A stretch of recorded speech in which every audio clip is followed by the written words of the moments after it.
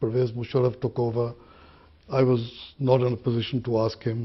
We had fallen out on certain issues.